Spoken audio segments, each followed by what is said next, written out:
I think when we heard the first initial idea of the Doors of Perception back in the off season, I think number one, the entire design team, we all bought in right away. It's not just a general band show. You know, it's not about boxes. It's not about so on and so forth.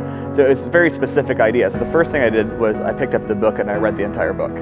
I immediately made sure I opened a line of communication with Keith since this show came out of his brain, but it is based on a book. And so most of us in the design team actually read the book and kind of got an understanding of what the ideas were. And then we made sure that we were clear about the storyline and what the vibes and the moods were going to be for each section of the show to make sure that we all had the same idea going forward and we could base things off of that. While this is my first year technically on staff, I have been a Carolina Crown stan for 30 years, you know. I feel like it's different this year as our approach to movement is different this year with the horn line and the battery because we've started from day one at training camp 1, implementing dance technique, doing performance activities and improv things and acting things and really trying to push their ability to connect with the audience. So our team this year, we are super blessed to have some choreographers on board with me to focus on movement skills. We have Leah Pinder and Nicholas O'Brien from Florida, and we brought them in to really focus on new and expressive choreography. So while I'm around to like help the training and do a lot of performance coaching, and of course I write a little choreo here and there, Nick and Leah are really the brains behind all of these really expressive qualities. But we're really fortunate here at Crown because it's a team here. And so it's not just us, it's the entire visual staff, it's the color guard staff, it's anybody who has an idea, we take it and we use it, and it's been really effective. The collaboration with Keith Potter and I, it's a great collaboration, number one, but we are constantly talking back and forth, sending videos, just experimenting with stuff, trying to present the color guard in different ways than we have in the past. Always driving home the thematic idea of the Doors of Perception as well. I was talking with Keith and we were always going, we don't want to just do color guard for color guard's sake or skills for skills' sake. We always want to drive home the concept of trying to search for a new perception of reality and understanding. So how do we do that with the color guard? That's a challenge, obviously, but we do it through the doors. We have ropes, we have pairing parts, we have environmental challenges throughout, and that's how we're kind of exploring differently than we have in the past. So it's been a fun process. It's been really great to bring Rosie Queen back into the family of Crown. She's been here before, and she's a wealth of knowledge, and she's been a great asset to our team, a sounding board, you would say, you know, to send videos to and just bring that knowledge and wealth. We have 2 movement choreographers specifically. We have Ben Henley and we have Brian Winn. They focus on the movement. Brian also helps in the flag portion of choreography as well. We also have equipment choreographers Chris Cook and Anthony Garcia and Darren Mickens, with myself included, kind of bridging all the pieces all together. When we started to plan out the color guard portion of how we're going to present Doors of Perception, Keith and myself, we really wanted to set the color guard up for competitive success. So what we focused on is staging a lot of the time, putting the color guard in the right spots for the right moments to enhance the musical structure. I think we've done that. We've done a great job with that. But really, we wanted to make sure the color guard was going to be competitive. That was the end goal for us at all times. And I think that's kind of on the forefront of everything. And we're always saying, we want Crown to be competitive. We want to give them a great experience, number one, too. So the inspirations come from a lot of places. Of course, the book deals a lot with the mind, which, you know, the doors are obviously a big part of things, and so we use the knocking motif and things like that. But it's really about your mind, and so there's a lot of motifs that come from, you know, here. But also the music is so inspiring, and so sometimes just the groove and the vibe of the music just brings the choreography out of us.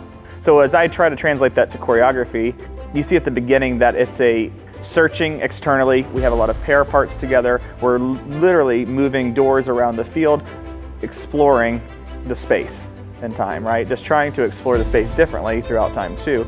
And how can we present it in a different manner every single time, right? So I think we did a pretty good job with that. It's interesting, the first effect that we have with the rifles is they're behind the doors completely, and all you see is a rifle go up in the air. You don't see a catch, you don't see a release, you just see what could be, right? The experience that could be happening, I guess the anticipation behind it, which I think is an interesting idea. And that starts the show off. In the theme, right away. I think that's a cool way to do it, right? Most people are going to do a big flag feature, go after it right away, but I think we took a really intellectual route of trying to say this could be something that could be happening behind the doors. And then we open the doors and we start exploring the field and start exploring the world externally. Some of the more challenging things with this show have been how difficult the music is to count sometimes.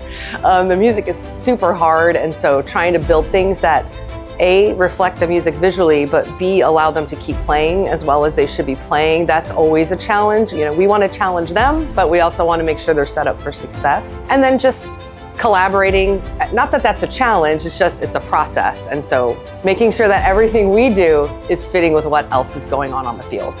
Challenges is a hard thing in the show. There's always going to be challenges if it's a hard part from an execution standpoint. But I think one of our design challenges that we've had are the doors themselves and the ropes and how we use them without being a hindrance to the show, but really adding. And I think we've done a pretty good job with that.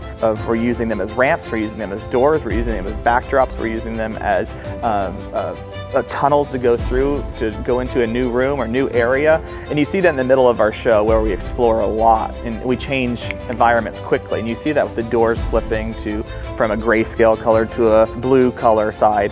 And you see the differences throughout really, really fast. So that was a challenge from a choreography side too, to say how can we change from a comedic part to a very serious part to an emotional part within a matter of one count.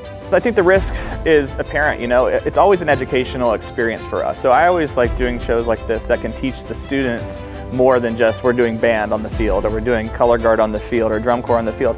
This is something that they're going to take home and away from them for the rest of their lives that they can explore and say, they're presented with something, but they're going to look at it differently into a different lens and say, is there a new perception that we could take from this experience? Yeah, so when you have props like we have, not only the big doors, but the ropes and the funnels and all those fun things, again, we are really fortunate to have a team here. And so Anthony Garcia and Tyler Edrington from the color guard staff really were the masterminds behind how we would incorporate the props with the brass players as well. So we worked collaboratively with them, but it is a crafting process. So it's not like I show up with my notepad and I have 16 counts and this is what we're gonna do at this door. It is, try this, try this. My favorite thing Keith always starts his sentences with is, I wonder if. You know, like, I wonder if we do this, how would that look? And so the kids have gotten really good at trying things, knowing that this might not be what it is, try it this way, try it that way. So it's a process, but it's been really fun to do. I call them little diamonds and nuggets throughout the show. Some things to look for, our opening hit. You know, it's a cool pairing part right away.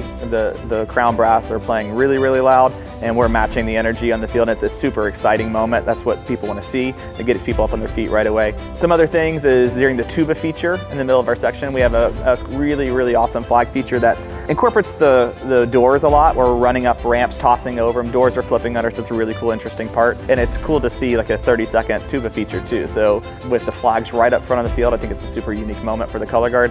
And then towards the end of the show, we have these ropes that come out. We have them in the ballad, but then the rifles, we really start to incorporate some jump rope tosses with them, wrapping up rifles. We're wrapping rifles up in the ropes and tossing the ropes with the rifles.